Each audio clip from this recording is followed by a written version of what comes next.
Selamat pagi Bu Dayu. Selamat pagi Bu Rindi. Apa kabar Bu Dayu hari ini? Baik sekali hari ini untuk saya. Bagaimana kabarnya Bu Rindi? Alhamdulillah Bu Rindi juga baik di sini. Maaf menyita waktunya Ya. karena saya akan melakukan observasi di kelasnya Bu Dayu. Oh ya, baik silakan. Ya. Tidak apa-apa. Kira-kira saya akan menanyakan tujuan pembelajaran apa yang akan Ibu Dayu observasi untuk minggu ini? Ya. Untuk kegiatan observasi di kelas saya, Bu Rindi, saya sengaja memilih mata pelajaran IPAS, bab harmoni ekosistem, dengan tujuan pembelajaran peserta didik dapat menyelidiki bagaimana hubungan saling ketergantungan antar komponen biotik dan abiotik, sehingga dapat mempengaruhi kestabilan ekosistem di lingkungan sekitarnya. Berarti materinya tentang IPA ya Bu Dayu ya, tentang ekosistem biotik dan abiotik ya Bu Dayu ya. Lalu strategi apa yang akan Ibu Dayu lakukan dalam pembelajaran ini agar tujuan itu dapat tercapai? Untuk strategi saya memilih pembelajaran yang menggunakan model pembelajaran berdiferensiasi. Karena saya memilih tersebut setelah saya melakukan asesmen. Nah, minat belajar siswa itu cenderung ada yang audio, ada yang kinestetik. Nah, jadi saya memilih pembelajaran berdiferensiasi. Baik, dalam diferensiasi tujuan pembelajaran yang akan Ibu Dayu lakukan, kira-kira apakah semua proses diferensiasi itu dapat terlaksana atau tidak kiranya nanti dalam pembelajaran Bu Dayu ini? Saya akan mengusahakan supaya pembelajaran itu sampai selesai, tercakup semua yang saya inginkan, dan tercapai tujuan pembelajarannya. Model apa yang akan Ibu Dayu lakukan agar tujuan pembelajaran ini dan strategi ini dapat berjalan dengan lancar? Dalam pembelajaran yang saya akan ambil hari itu, saya akan menggunakan model pembelajaran berkelompok, di mana siswa akan saya kelompokkan berdasarkan kemampuan serta minat belajarnya. Berarti sebelum melakukan hal-hal seperti merancang pembelajaran, berarti Ibu Dayu telah melakukan asesmen diagnostik ya dulu ya? Ya. Agar mengetahui kebutuhan belajar siswa, Ya, begitu. betul. Jadi kedepannya Bu Dayu sudah bisa membuat dan merancang pembelajaran sesuai dengan kebutuhan murid gitu ya Bu Dayu ya? Baik Bu Dayu. Besok nih saya akan melakukan observasi kegiatan pembelajaran Bu Dayu selama 1 jam. Ya. Jadi saya mohon maaf akan menyita waktunya selama 1 jam itu pembelajaran akan mengobservasi Bu Dayu. Nah setelah itu dari observasi itu nanti akan saya lakukan, akan saya lihat apakah sesuai dengan modul pembelajaran berdiferensiasi. Gitu ya Bu Dayu ya. Oke. Makasih Bu Dayu, sampai ketemu besok di observasi selanjutnya. Ya. Selamat pagi anak-anak. Selamat pagi Bu. Bagaimana kabar kalian? Baik. Nah, sebelum kita mulai pelajaran hari ini, baiknya kita berdoa terlebih dahulu ya. Yang piket sekarang adalah Nadia ya. Ya, ayo Nadia yuk. Pimpin doanya ya. Siap berdiri. Memberi salam.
baiknya dulu kita menyegarkan pikiran kita, ya, menyegarkan badan kita supaya kita mendapatkan ilmunya masuk, ya, masuk ke dalam pikiran kita, ya.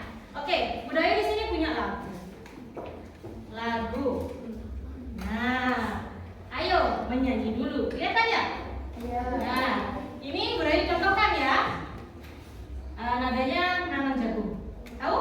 Tahu. Ya apa? Nadanya nah, ayo kawan kita belajar komponen dalam rantai makanan. Ada produsen, konsumen satu, konsumen dua, juga pengurai. Makan, makan, makan dimakan. Itulah proses rantai makanan. Ayo kawan kita belajar komponen dalam rantai makanan.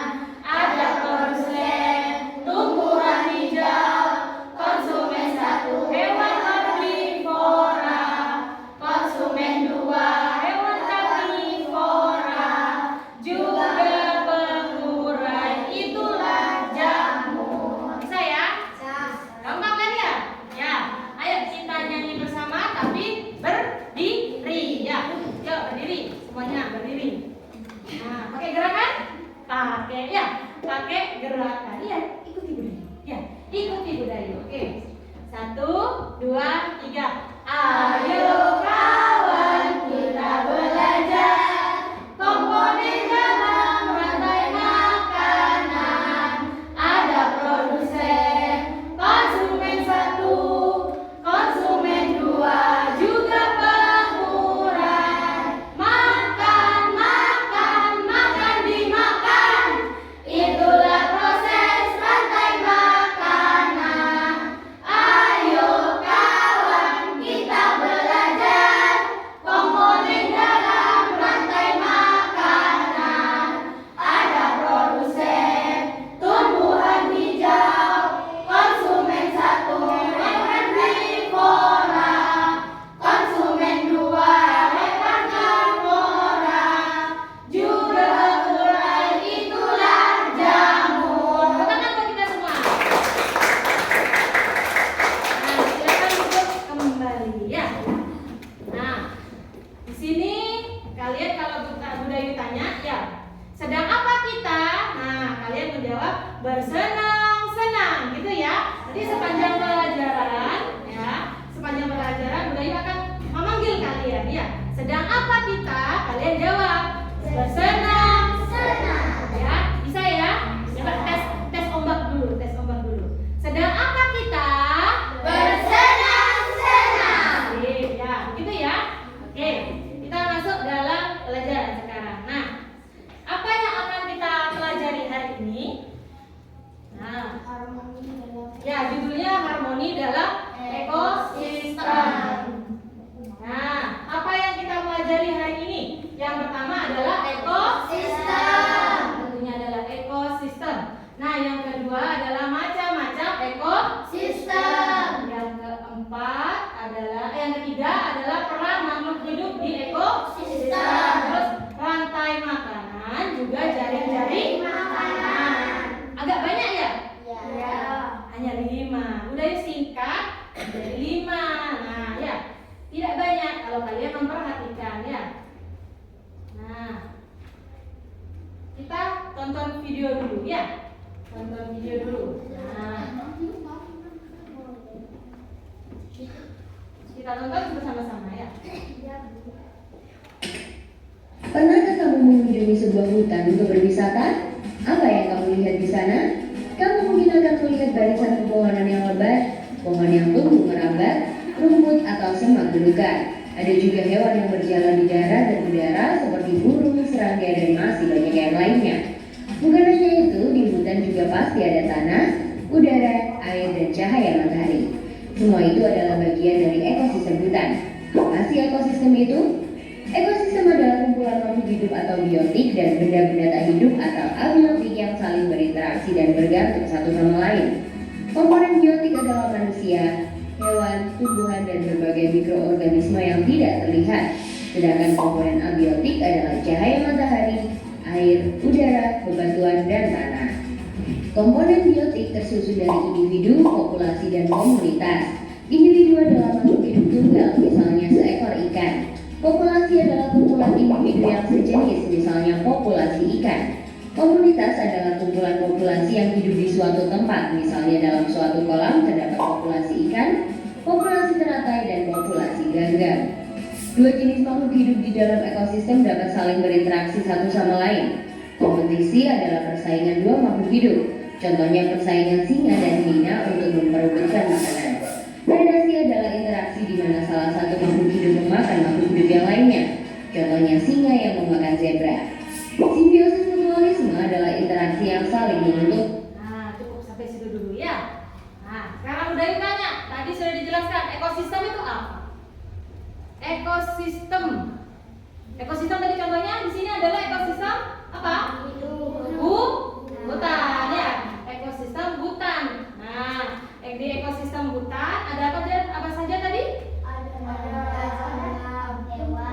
Ada hewan, ada tumbuhan, ya. Nah, itu disebut lingkungan biotik. Nah, kita next ya. Nah, apa itu ekosistem?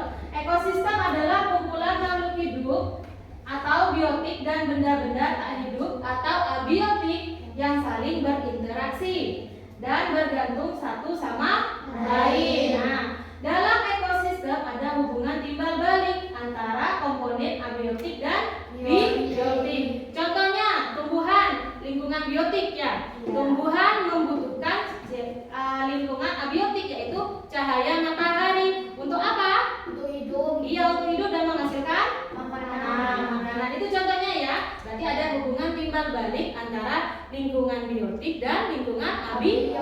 Jadi saling berketergantungan ya. Nah, kita lanjut.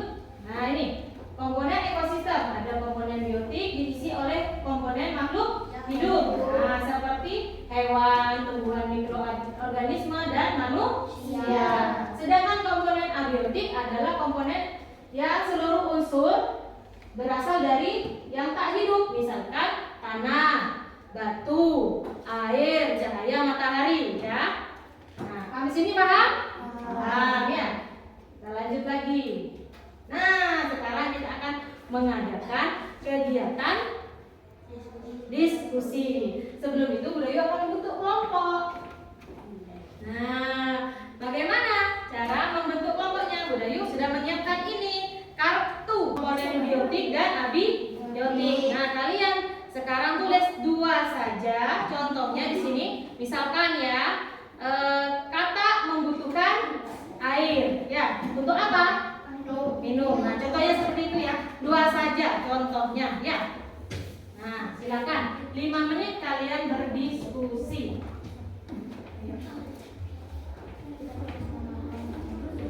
Sudah siap?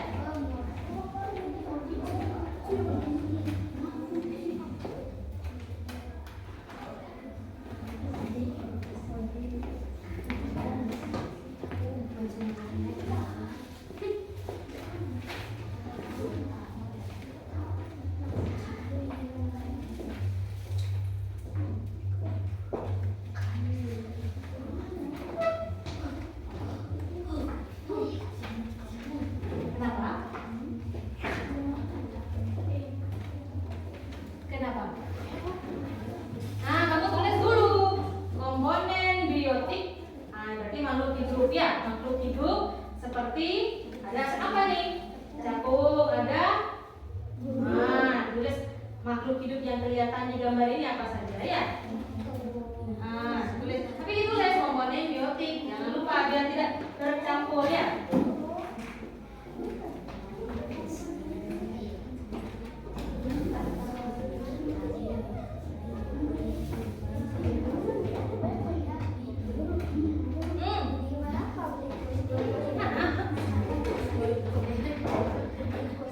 Oh, itu bangau. Bangau. Bangau. Nah, itu lagu yang Upin Ipin. Ya benar.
Ini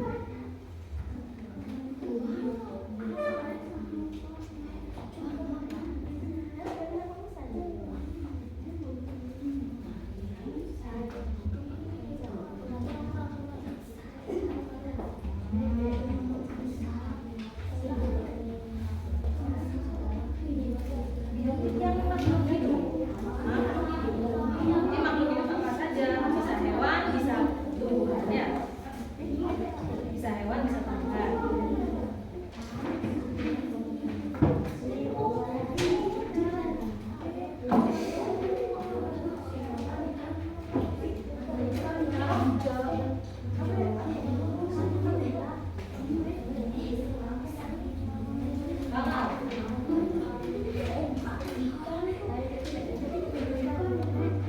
Biotik yang kamu temukan di gambar. Biotik ya, biotik yang lingkungan biotik, komponen biotiknya. Bangau, capung, sapi, ikan, kura-kura, burung, kodok, tupai, ada. Nah, ya. Oke, beri tepuk tangan dulu untuk kelompok produsen. Selanjutnya kelompok konsumen ya. Konsumen tolong sebutkan komponen abiotiknya yang kamu temukan di gambar. Batu, air, udara, tanah, sinar matahari. Nah, betul. Ya betul ya. Ya, beri tepuk tangan lagi. Nah, yang terakhir sekarang kelompok pemurai. Coba Budayu minta 2 contoh hubungan timbal balik antara komponen biotik dan abiotik. Contohnya, Pohon memerlukan air untuk hidup. ya. Ikan memerlukan air untuk hidup. Rumput memerlukan tanah agar subur. Oke. Capung memerlukan udara untuk terbang. Burung memerlukan udara untuk hidup. Nah, banyak ya. Nah, kita tepuk tangan benar ya. Hasilnya ya, benar tepuk tangan lagi. Beri aplaus. Nah, silakan ke dari ya ke kelompoknya masing-masing. Nah, kalian sudah paham ternyata ya. Sudah paham tentang lingkungan biotik dan abiotik. Nah, sekarang kita lanjutkan ke materi selanjutnya ya. Materi selanjutnya.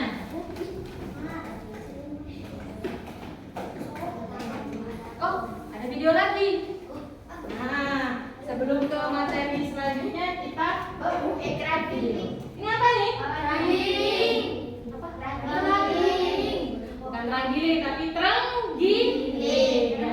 Hewan yang menggulungkan badannya ya. Menggulungkan badannya kalau ada bahaya. Kenapa? Ya. Kita lihat sama-sama ya. Mari mengenal rantai makanan.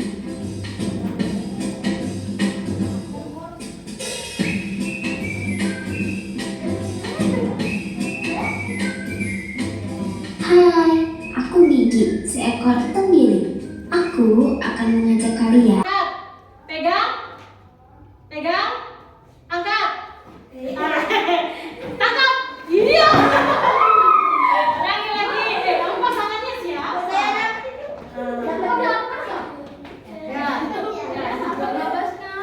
Yuk, satu kali lagi. Yuk, satu kali lagi. Angkat.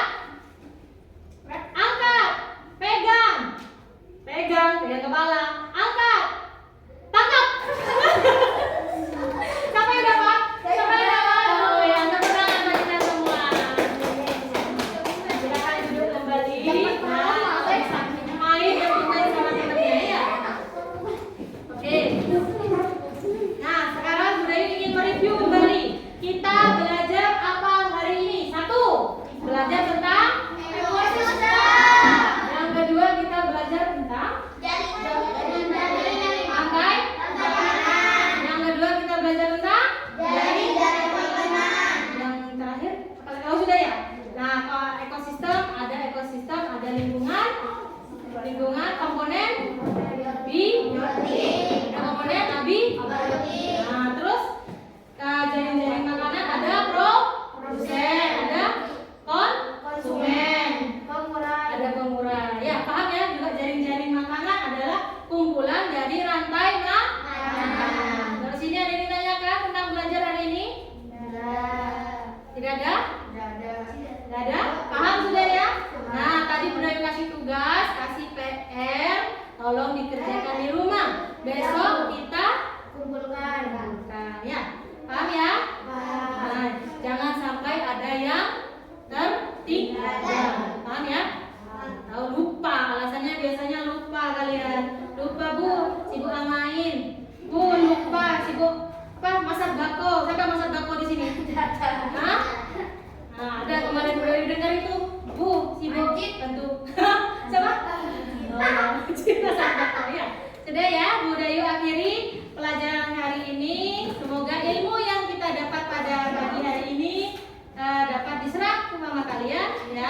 dapat dipakai untuk nanti ya ilmunya ya. Selamat pagi Bu Dayu. Selamat pagi Bu Indi. Assalamualaikum Bu Lasmi. Terima kasih atas kehadirannya hari ini. Perkenalkan, saya Rindi Andika, CGP Angkatan 10 dari Kembang 2, Kecamatan Bondowoso, dan teman saya Ibu Dayu dari Kembang 2.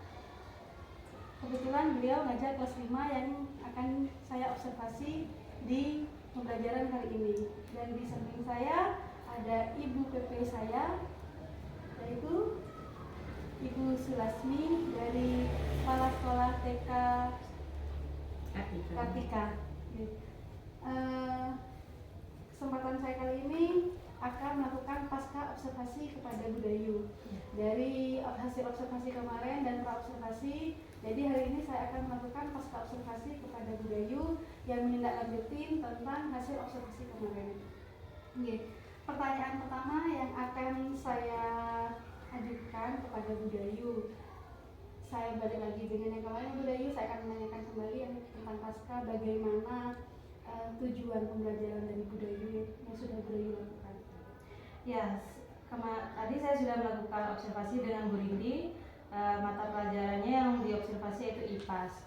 Dengan saya ambil tujuan pembelajarannya yaitu bagaimana hubungan saling ketergantungan antar komponen biotik dan abiotik dapat mempengaruhi kestabilan dari suatu ekosistem di lingkungan sekitarnya. Berarti tujuan itu sudah terlaksana ya Bu Dayu ya? Ya, sudah terlaksana. Dari tujuan itu kira-kira adakah ukuran dari keberhasilan dari tujuan pembelajaran yang sudah dilakukan Bu Dayu? Ya, untuk mengkategorikan tercapainya tujuan pembelajaran, saya melihat bagaimana siswa itu maksud tujuan pembelajaran itu dapat sampai diserap oleh siswa. Berarti tujuan pembelajaran itu sudah masuk ya Bu ya ke dalam pembelajaran yang kemarin yang kita lakukan observasi itu ya Bu ya. Dari tujuan pembelajaran yang sudah terlaksana, kira-kira strategi apa yang akan Ibu Dayu lakukan dalam mencapai tujuan pembelajaran tersebut? Strategi saya itu membuat pembelajaran semaksimal mungkin dengan membuat pembelajaran seperti siswa tidak belajar. Jadi pembelajaran saya buat menyenangkan, ramah terhadap anak, pembelajaran kolaboratif. Wah, bagus sekali ya Bu Dayu ya. Saya juga kemarin melihat proses langkah-langkah pembelajaran yang Bu Dayu lakukan juga sangat menyenangkan. Jadi anak-anak tuh aktif ya Bu Dayu ya. Itu bagus sekali Bu Dayu. Kira-kira skala dari 1 sampai 10 dalam pencapaian tujuan pembelajaran tersebut, kira-kira Ibu Dayu akan memberikan nilai berapa dari tujuan pembelajaran untuk mencapai keberhasilan itu? Kalau saya dapat memberikan nilai dari pembelajaran yang kemarin diobservasi itu, saya memberikan nilai 8. Karena apa? Karena saya masih melihat ada beberapa anak yang masih lambat belajar. Sepertinya ada 3 anak yang lambat belajar dan itu saya mengalami kesulitan. Oh, berarti ada beberapa anak ya yang Ya. mengalami kesulitan. Lalu bagaimana Bu Dayu untuk mengatasi permasalahan tersebut? Nah, saya dalam pembelajaran yang saya lakukan itu saya melakukan kolaboratif dengan bantuan teman sejawatnya untuk membantu anak yang susah berkembang itu supaya dapat membantunya. Jadi Bu Dayu tidak hanya melakukan pembelajaran menyenangkan, tapi Bu Dayu juga sudah menerapkan pembelajaran sosial emosional ya Bu Dayu ke dalam pembelajaran Bu Dayu. Itu sangat bagus sekali Bu Dayu. Kemungkinan apa yang akan Ibu ambil dalam proses pembelajaran tersebut agar tujuannya dapat tercapai? Kemungkinan yang saya akan ambil yaitu saya akan bekerja sama dengan teman sejawat saya dan juga dengan siswa, terutama dengan siswa, untuk bagaimana kedepannya akan saya menciptakan kelas yang kondusif, yang menyenangkan, yang seperti siswa tidak belajar tapi tetap belajar, seperti itu. Lalu rencana Ibu ke depannya, apa yang akan Ibu lakukan agar pembelajaran itu tetap menyenangkan? Saya akan mencari berbagai macam strategi dan model pembelajaran yang ramah terhadap anak, yang menyenangkan tentunya bagi anak. Adakah ukuran keberhasilan yang sudah Ibu Dayu lakukan terhadap pembelajaran tersebut Bu Dayu? Untuk taraf mengukur ya Bu Lili, Iya. saya mengukur itu dari ketercapaian tujuan pembelajaran yang saya ingin capai Nah, melalui tugas-tugas juga, melalui nilai, melalui penilaian sikap anak juga seperti itu. Berarti secara menyeluruh ya, saya lihat dari tugas, dari sikap, berarti dari pengetahuan, keterampilan dan sosial emosionalnya juga sudah masuk dan sudah budaya terapkan gitu. Lalu jangka waktu berapa lama kira-kira Budayu akan melaksanakan pembelajaran yang bisa mencapai tujuan pembelajaran tersebut, seperti tolak ukur yang tadi sampai angka 8 atau bisa sampai angka 10 itu dalam jangka waktu berapa lama? Kalau untuk TP tujuan pembelajaran yang tadi mungkin saya membutuhkan waktu sekitar 4 kali pertemuan tatap muka terhadap anak untuk bisa tercapai keseluruhan itu. Berarti dalam jangka waktu 4 kali pertemuan Ya, Budayu itu pertemuan. akan, menurut Budayu akan mencapai tujuan pembelajaran yang sempurna ya. Baik Budayu. Lalu kira-kira komitmen apa yang akan Budayu lakukan dari rencana aksi tersebut? Komitmen saya akan menjadi guru yang mampu membuat lingkungan belajar anak menyenangkan, mampu berkolaborasi dengan lingkungan sekitar, membuat anak tidak hanya pengetahuannya tapi juga keterampilannya dikembangkan. Wah, menurut saya ini sangat kompleks sekali ya Ya. Budayu ya. Jadi dari segi penilaiannya, rencananya ke depan juga sangat bagus sekali. Lalu siapa yang akan mendukung dalam rencana aksi tersebut Budayu? Kalau dukungan saya mungkin tidak mungkin belajar sendiri ya. Saya juga membutuhkan orang lain. Nah, dukungan itu saya perlukan dari teman sejawat, kemudian orang tua siswa sendiri untuk belajar siswa di rumah, dan yang paling terpenting dukungan yang paling penting adalah siswa itu sendiri, niat dan minatnya, minat belajarnya. Saya rasa Ibu Dayu sudah kompleks sekali ya dalam menemukan solusinya sendiri, bisa menangani permasalahannya. Bagaimana tindak lanjut selanjutnya untuk pembelajaran Budayu ini agar tetap tercapai? Maksudnya tujuan pembelajaran ini terus berjalan secara konsisten. Saya akan mengembangkan TP tersebut, mencari kekurangan-kekurangan pembelajaran dan mencoba untuk memperbaikinya. Terakhir ini Budayu ya, bagaimana tindak lanjut Budayu atas coaching hari ini? Saya merasa saya itu seperti diberikan pelajaran baru, refresh lagi ilmu yang baru. Dengan begitu saya bisa mengoreksi diri saya sendiri, menilai diri saya sendiri. Wah, bagus sekali ya Budayu ya. Semoga apa yang Budayu observasikan kepada anak-anak dan apa yang saya lakukan kepada Budayu, semoga juga bisa bermanfaat ke depannya bagi anak-anak Budayu. Saya ucapkan terima kasih. Mungkin ada lagi Budayu? Tidak, terima kasih Bu Rindi. Ya, saya akhiri ya Budayu ya. Assalamualaikum warahmatullahi wabarakatuh. Waalaikumsalam. Sesi pasca observasi telah selesai. Saya ucapkan terima kasih. Bila itu Assalamualaikum warahmatullahi wabarakatuh.